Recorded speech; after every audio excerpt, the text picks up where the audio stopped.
সুপ্রভাত, কেমন আছেন সবাই? মৌ ও সৌম্য ব্লগে আরও একবার সকলকে স্বাগত জানাই। আজকে রবিবার, ঘড়িতে এখন বাজে সকাল 7:30। কালকে রাতেই ঠিক করেছিলাম কচুরি আর আলুর দম বানাবো জলখাবারে। রবিবার মানেই কিছু স্পেশাল খাবার দাবার খেতে তো ইচ্ছে করেই। সারা সপ্তাহে তো মোটামুটি আমাদের রুটি তরকারি আর দুধ কর্নফ্লেক্স এইসব দিয়েই চলে, তো রবিবার হলেই লুচি কচুরি এগুলো ইচ্ছে করে। আর সাথে সাথে ওই জন্যে দুধটা ঢেলে নিচ্ছিলাম। জানেন তো, এই আমুলিয়া দুধের কালারটা খুব ভালো আসে, এটা আমাকে আমার ননদ বলেছিল। আগে আমি আমুল স্প্রে ইউজ করতাম, তারপর ও একদিন এসেছিল, এসে বললো তোর না দুধের কালারটা একদম ভালো হয় না, বললো আমুলিয়া দুধটা ব্যবহার করবি। তখন থেকে আমি এই দুধটা ব্যবহার করি, আর সত্যিই দুধ চায়ের দুধের কালারটা একদম ভালো হয়। এইদিকে দুধ ঢালতে ঢালতে চায়ের জলটাও বসিয়ে নেব। আর আজকে রবিবার যেহেতু, সেই জন্য টোস্ট বিস্কুট কিন্তু চায়ের সঙ্গে আমাদের মাস্ট। আমরা টোস্ট বিস্কুট ছাড়া রবিবার চা খাই না। অন্যান্য দিন ক্রিম কেকার কি মেরি বিস্কুট, একটা কিছু তেল ছাড়া যেসব বিস্কুটগুলো সেগুলো খাই। আর রবিবার হলে একটু টোস্ট বিস্কুট নিয়ে তার সাথে দুধ চা নিয়ে মজাই আলাদা। কথা বলতে বলতে বিস্কুটগুলো আমার ঢালা হয়ে গেল। চলুন এবার চাটা খেয়ে তারপর আমাকে রান্নার কাজে আবার লেগে পড়তে হবে, কারণ আজকে জলখাবারটা যেহেতু ভারী, তো জলখাবারটা বানানোর পর আবার দুপুরে রান্নাগুলোও শুরু করতে হবে।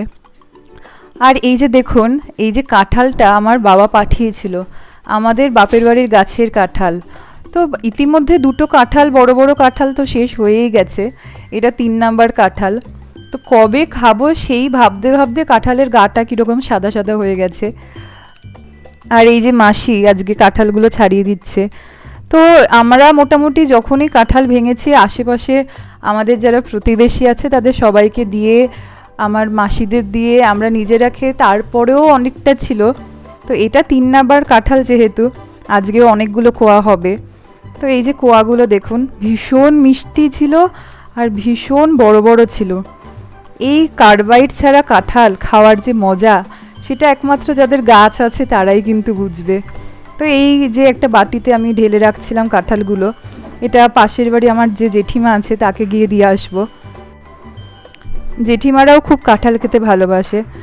তো এই যে জেঠিমার বাড়ি চলে গেছিলাম, গিয়ে জেঠিমাকে কাঁঠাল দিয়ে আসছিলাম। আর জেঠিমা তো কাঁঠালের বিচিগুলোও রেখে দেয়, পরে সেগুলো আবার রান্না করে খায় বিভিন্ন ঝোলে, কি কাঁঠালের বিচির ভর্তা করে। তো এরপর আমার এইদিকে যেহেতু রান্না শুরু করতে হবে, তাই তাড়াতাড়ি এসে আগে আলুর দমটা করে ফেলছিলাম। কড়াইতে তেল গরম করে ফোড়ন দিয়ে তার মধ্যে আলুগুলো দিয়ে, আলুর মধ্যে নুন হলুদ জিরে গুঁড়ো ধনে গুঁড়ো আর শেষে অল্প একটু ভাজা মশলা দিয়েছিলাম, কারণ ভাজা মশলা দিলে না যে কোনো রান্নার টেস্ট কিন্তু খুব পাল্টে যায়। আমি জিরে গুঁড়ো আর ধনে গুঁড়ো মিক্সিতে পেস্ট করে তারপর সেগুলোকে রেখে দিই, কারণ ভাজাগুলো দিতে বেশ ভালোই লাগে যে কোনো রান্নায়। আর এই যে এইদিকে আদা পেস্টটাও দিয়ে দিয়েছিলাম।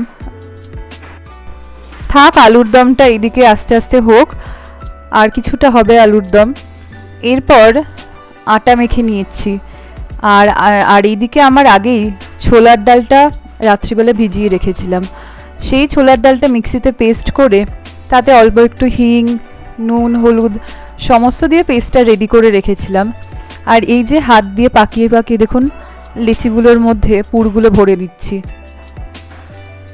এইভাবে পুরগুলো ভরে তারপর মুখগুলোকে বন্ধ করে তারপর আমরা বেলবো। এইভাবেই আমরা কচুরি তৈরি করি।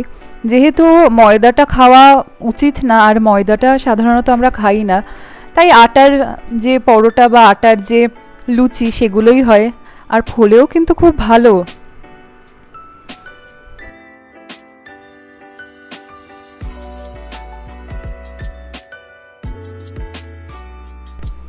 এইভাবে মোটামুটি প্রত্যেকটাই মুখ বন্ধ করে দেব এই যে ছোলার ডালের যে পেস্ট সেইটা দিয়ে।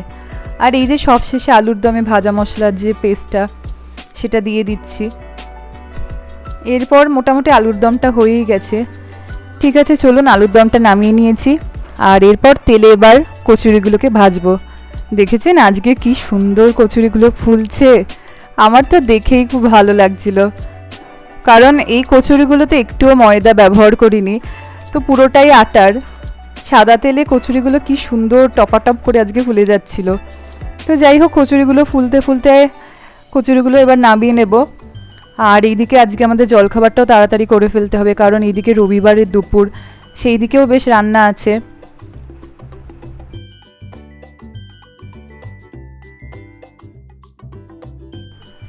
চলুন, দুটো কচুরি ভাজা হয়ে গেছে, এই দুটো কচুরি আগে সৌম্যকে দিয়ে দিই।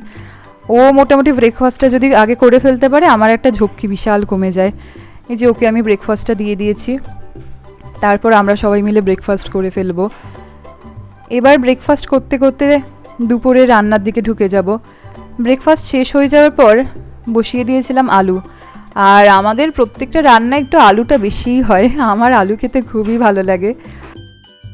তা আলুগুলোকে আগে নুন হলুদ মাখিয়ে ভেজে নিচ্ছিলাম। আর এইদিকে মাংসটা ম্যারিনেট করে রেখে দিয়েছিলাম, তেল নুন সমস্ত গুঁড়ো মশলা, তার সাথে টক দই দিয়েছিলাম একটু বেশি করে, আর আদা রসুন পেস্ট দিয়ে মাংসটাকে ম্যারিনেট করে রেখে দিয়ে অন্যদিকে কড়াইতে তেল গোটা গরম মশলা ফোড়ন দিয়ে পেঁয়াজগুলোকে দিয়ে দিয়েছিলাম, আর অল্প পরিমাণে নুন আর চিনি দিয়েছিলাম।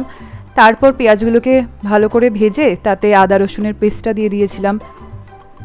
তারপর কিছুক্ষণ নাড়াচাড়া করতে করতে ভালো করে কষিয়ে যতক্ষণ না বেশ গ্রেভিটা একটু ভালো হয়, তারপরে আমি মাংসটা দিয়ে দিয়েছিলাম। সাধারণত আমরা সবাই এরকমভাবেই চিকেনটা রান্না করে থাকি, আর আমার তো মনে হয় এটা খুব সহজভাবে হয়ে যায়। দুপুরবেলা খেতেও ভালো লাগে আর বেশি খাটনিও পড়ে না এইভাবে রান্না করতে গেলে। তো তারপর একটু গরম জল দিয়ে চিকেনটাকে ফুটতে দেবো চিকেনের মতো করে। ও ফুটুক বাবা ওর মতো করে, আর আমি এইদিকে আর একটা মাছ করে ফেলি ততক্ষণে। আজকে যেহেতু রবিবার, সেই জন্য মোটামুটি এক কি দু রকমের মাছ হয়। আজকে হয়েছিল পমফ্লেট মাছ। তো পমফ্লেট মাছের জন্য পেঁয়াজ আদা রসুন দিয়ে আর গুঁড়ো মশলা দিয়ে কড়াইতে পেস্ট করে নিচ্ছিলাম। কড়াইতে বেশ ভালো করে নাড়াচাড়া করতে করতে একটু ভালো করে যখন কষে গেল, তখন দই দিয়ে দিয়েছিলাম, টক দই। যে কোনো রান্নাতে টক দই কিন্তু দিলে খেতেও ভালো লাগে, আর তেলটাও কিন্তু কম লাগে। আর এই পুরো রান্নাটাই করেছি কিন্তু আমি সাদা তেলে, কারণ যেহেতু কচুরির যে তেলটা ছিল অনেকটা পরিমাণে বেঁচে গেছিলো, তো ওটা কি ফেলে দেবো বা ওটা কি রেখে দেবো সেই ভাবতে ভাবতে পুরো রান্নাটাই আজকে ওই তেলেই করে ফেলেছি। তো এই যে দেখুন, মোটামুটি যখন তেলটা ছেড়ে গেছে, একটু টমেটো দিয়ে দিয়েছি। এবার একটু মাখো মাখো হতে সময় লাগবে, সেই জন্য আরেকটুখানি নাড়ানাড়ি করতে করতে গরম জল দিয়ে দেব। গরম জলটা দিয়ে মাছগুলোকে আগেই ভেজে রেখেছিলাম নুন হলুদ দিয়ে, এবার মাছগুলোকে দিয়ে দেব।